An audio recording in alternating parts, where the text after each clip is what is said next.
everyone's fine. By election ವರೆಗೂ ಮೌನವಾಗಿದ್ದಂತಹ ಬಿಜೆಪಿಯ ಭಿನ್ನರ ಬಳಗ ಈಗ ಬೈ ಎಲೆಕ್ಷನ್ ಮುಗಿತಾ ಇದ್ದಂತೆ ಮತ್ತೆ ಆಕ್ಟಿವ್ ಆಯ್ತಾ ಅನ್ನುವಂತಹ ಪ್ರಶ್ನೆ ಎದುರಾಗ್ತಾ ಇದೆ. ಯಾಕಂದ್ರೆ ಭಿನ್ನರ ಬಳಗ ಈಗ ಒಂದು ಸಭೆ ಕೂಡ ಆಯೋಜನೆ ಮಾಡಿದೆ.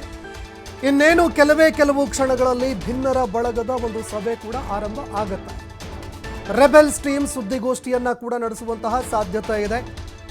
ಇನ್ನು ಸಭೆ ಬಳಿಕ ಒಂದು ಸುದ್ದಿಗೋಷ್ಠಿ ನಡೆಸಿ ಏನೆಲ್ಲ ವಿಚಾರಗಳು ಚರ್ಚೆ ಆಗುತ್ತೆ, ಏನೆಲ್ಲ ನಿರ್ಧಾರ ಆಗುತ್ತೆ, ಅದಕ್ಕೆ ಸಂಬಂಧಪಟ್ಟಂತೆ ಮಾಹಿತಿ ಕೊಡುವಂತಹ ಸಾಧ್ಯತೆ ಇದೆ. ಮಾಜಿ ಶಾಸಕ ಕುಮಾರ್ ಬಂಗಾರಪ್ಪ ಅವರ ಬೆಂಗಳೂರಿನ ನಿವಾಸದಲ್ಲಿ ಸಭೆ ನಡೀತಾ ಇದೆ. ರಮೇಶ್ ಜಾರಕಿಹೊಳಿ, ಯತ್ನಾಳ್ ಹಾಗೂ ಇತರರು ಭಾಗಿಯಾಗಲಿದ್ದಾರೆ. ಬೆಳಗಾವಿ ಸಾಹುಕಾರ್ ರಮೇಶ್ ಜಾರಕಿಹೊಳಿ, ಬಸನಗೌಡ ಪಾಟೀಲ್ ಯತ್ನಾಳ್ ಹಾಗೂ ಇತರ ರೆಬೆಲ್ಸ್ ನಾಯಕರು ಭಾಗಿಯಾಗಲಿದ್ದಾರೆ. ಇತ್ತೀಚೆಗೆ ರಾಜ್ಯಾಧ್ಯಕ್ಷರ ವಿಚಾರಕ್ಕೆ ಸಂಬಂಧಪಟ್ಟಂತೆ ರಮೇಶ್ ಜಾರಕಿಹೊಳಿ ಅಸಮಾಧಾನವನ್ನು ಅವರು ಹೊರಹಾಕಿದ್ರು. ನನಗೆ ರಾಜಕೀಯದಲ್ಲಿ ಆಗಿರುವಂತಹ ಅನುಭವದಷ್ಟು ಆತನಿಗೆ ವಯಸ್ಸಾಗಿಲ್ಲ ಅನ್ನುವಂತಹ ಮಾತನ್ನ ರಮೇಶ್ ಜಾರಕಿಹೊಳಿ ಹೇಳಿದ್ರು. ಹೀಗಾಗಿ ಏನು ಅಧ್ಯಕ್ಷರಿದ್ದಾರೆ ಅವರ ಮಾತುಗಳಿಗೆ ಬೆಲೆ ಇಲ್ಲ, ನಾವು ಯಾವುದೇ ಕಾರಣಕ್ಕೂ ಕೂಡ ಅವರಿಂದ ಇನ್ಸ್ಟ್ರಕ್ಷನ್ಸ್ಗಳನ್ನು ಪಡೆಯೋದಿಲ್ಲ ಅನ್ನುವಂತಹ ಮಾತನ್ನ ನೇರವಾಗಿ ರಮೇಶ್ ಜಾರಕಿಹೊಳಿ ಅವರು ಹೊರಹಾಕಿದ್ರು. ಇತ್ತ ಯತ್ನಾಳ್ ಅವರು ಕೂಡ ಇದಕ್ಕೆ ಸಂಬಂಧಪಟ್ಟಂತೆ ನಿರಂತರವಾಗಿ ಅಪ್ಪ ಮಗ ಅಂತ ಯಡಿಯೂರಪ್ಪ ಹಾಗೂ BY ವಿಜಯೇಂದ್ರ ವಿರುದ್ಧ ಅಸಮಾಧಾನ ಹೊರಹಾಕ್ತಾ ಇದ್ರು. ಇನ್ನು ವಿಧಾನಸಭೆ ಬೈ ಎಲೆಕ್ಷನ್ ಬರ್ತಾ ಇರೋದ್ರಿಂದಾಗಿ, ರಾಜ್ಯದಲ್ಲಿ ಬೈ ಎಲೆಕ್ಷನ್ ಎದುರಿರೋದ್ರಿಂದಾಗಿ BJP ನಾಯಕರು, ಹೈಕಮಾಂಡ್ ನಾಯಕರೆಲ್ಲರೂ ಕೂಡ BJP ಅಸಮಾಧಾನಿತರ ಒಂದು ಅಸಮಾಧಾನವನ್ನು ಶಮನ ಪಡಿಸುವಂತಹ ಕೆಲಸವನ್ನು ಕೂಡ ಮಾಡಿದ್ರು. ರಾಜಿ ಸಂಧಾನ ಕೂಡ ಆಯಿತು. ಚುನಾವಣೆ ಮುಗಿಯೋವರೆಗೂ ಯಾವುದೇ ಕಾರಣಕ್ಕೂ ಕೂಡ ಭಿನ್ನಮತ ಕಾಡಬಾರ್ದು ಅನ್ನುವಂತಹ ಒಂದು ಮಾತನ್ನು ಕೂಡ ಹೇಳಿದರು. ಹೀಗಾಗಿ ಚುನಾವಣೆ ಮುಗಿಯೋವರೆಗೆ, ಅಂದರೆ ಬೈ ಎಲೆಕ್ಷನ್ ವೋಟಿಂಗ್ ಆಗುವವರೆಗೆ ಭಿನ್ನರ ಬಳಗ ತೆಪ್ಪಗಿತ್ತು. ಇದೀಗ ಮತ್ತೆ ಭಿನ್ನರ ಬಳಗ ಸಭೆಯನ್ನು ಆಯೋಜನೆ ಮಾಡ್ತಾ ಇರೋದ್ರಿಂದಾಗಿ ಭಿನ್ನಮತ ಶಮನ ಆಗಿಲ್ಲ.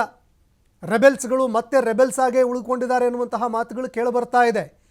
ಪಂಚಮಸಾಲಿ ಮೀಸಲಾತಿ ರಾಜ್ಯದಲ್ಲಿ ತೀವ್ರವಾಗಿ ಚರ್ಚೆ ಆಗ್ತಾ ಇದೆ. ಈಗ ವಕ್ಫ್ ವಿಚಾರವಾಗಿಯೂ ಕೂಡ ಯತ್ನಾಳ್ ಅವರು ತೀವ್ರವಾಗಿ ಕಿಡಿಕಾರಿದ್ರು.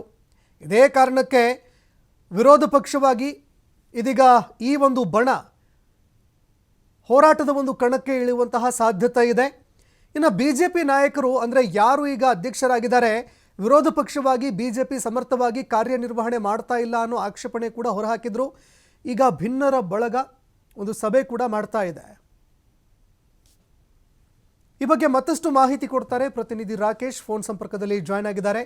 ರಾಕೇಶ್, ಬೈ ಎಲೆಕ್ಷನ್ ಮುಗಿಯುವವರೆಗೂ ಭಿನ್ನರ ಬಳಗ ತೆಪ್ಪಗಿತ್ತು. ಎಲ್ಲೋ ಒಂದೆಡೆ ಚುನಾವಣೆಯಲ್ಲಿ ಈ ಭಿನ್ನಮತ ಹೊರ ಬಂದಿದ್ದೇ ಆದರೆ ಹೈಕಮಾಂಡ್ ಕ್ರಮ ಕೈಗೊಳ್ಳುವಂತಹ ಒಂದು ಭಯ ಕೂಡ ಕಾಡ್ತಾ ಇತ್ತು.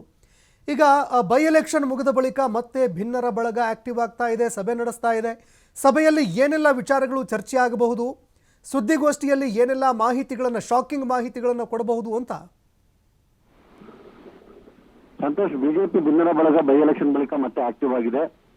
ರಾಜ್ಯ ಸರ್ಕಾರದ ವಿರುದ್ಧ ವಿಪಕ್ಷವಾಗಿರುವಂತಹ ಬಿಜೆಪಿ ಸರಿಯಾದ ರೀತಿಯಲ್ಲಿ ಹೋರಾಟ ಮಾಡ್ತಿಲ್ಲ ಅನ್ನುವಂತಹ ಆರೋಪವನ್ನು ಮುಂದಿಟ್ಟುಕೊಂಡು ತಾವು ಪಕ್ಷದ ಭಾಗವಾಗಿ ಯಾವ ರೀತಿಯಾದಂತಹ ಕಾರ್ಯಕ್ರಮಗಳನ್ನು ತೆಗೆದುಕೊಳ್ಳಬೇಕು, ಪಕ್ಷ ಎಲ್ಲಿ ಎಡವಿದೆ ಅನ್ನೋದನ್ನು ತೋರಿಸಿಕೊಡುವಂತ ನಿಟ್ಟಿನಲ್ಲಿ ಕಾರ್ಯಪ್ರವೃತ್ತರಾಗಬೇಕು ಅನ್ನುವಂತ ನಿಟ್ಟಿನಲ್ಲಿ ಇವತ್ತು ಅವರ ಕಾರ್ಯಸೂಚಿಯ ವಿಧಾನವನ್ನು ತಿಳಿಸುವುದಕ್ಕೋಸ್ಕರ ಸಭೆಯನ್ನು ಕರೆದಿದ್ದಾರೆ. ಸಭೆಯ ಬಳಿಕ ಪತ್ರಿಕಾಗೋಷ್ಠಿಯಲ್ಲಿ ಈ ಬಗ್ಗೆ ಮಾಹಿತಿಯನ್ನು ನೀಡಲಿದ್ದಾರೆ.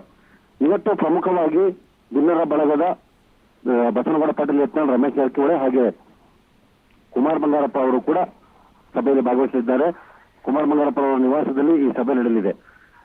ರಾಜ್ಯ ಸರ್ಕಾರದ ವಿಚಾರದಲ್ಲಿ ವಿಪಕ್ಷ ಕೇವಲ ಪ್ರಚಾರಕ್ಕೋಸ್ಕರ ಅಷ್ಟೇ ಹೋರಾಟವನ್ನು ಮಾಡ್ತಾ ಇದೆ. ಸಮರ್ಥವಾಗಿ ಯಾವುದೇ ಕಾರ್ಯಕ್ರಮಗಳನ್ನು ನಿರ್ವಹಿಸ್ತಾ ಇಲ್ಲ.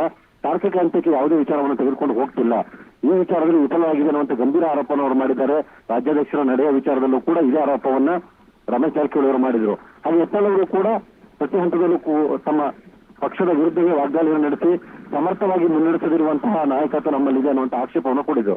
ಸೊ ಇವೆಲ್ಲವನ್ನ ಇವತ್ತು ಅವರು ಹೇಳ್ಕೊಂಡಿದ್ದಾರೆ. ಎಲ್ಲದಕ್ಕಿಂತ ಪ್ರಮುಖವಾಗಿ ವಕ್ಫ್ ಆಸ್ತಿ ವಿಚಾರದ ಕಬಳಿಕೆ, ಅಂದ್ರೆ ರೈತರ ಭೂಮಿಯನ್ನ ಕಬಳಿಕೆ ಮಾಡೋ ಪ್ರಯತ್ನವನ್ನು ವಕ್ಫ್ ಮಾಡ್ತಾ ಇದೆ. ಓಕೆ, ಧನ್ಯವಾದಗಳು ರಾಕೇಶ್ ನಿಮ್ಮೆಲ್ಲ ಮಾಹಿತಿಗೆ.